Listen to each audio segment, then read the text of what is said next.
Hey, Tech Guy Ninjas here. Hope you're having a good day today. So today we're looking at how to create a table in Google Sheets. So to start with, open up your Google Sheet and enter the information you want to convert into a table. Then we're going to highlight the information.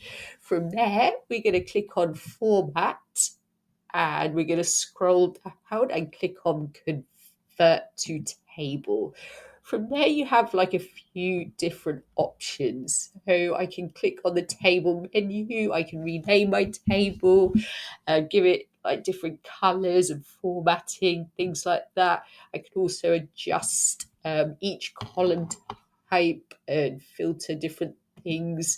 And you can do that for each column.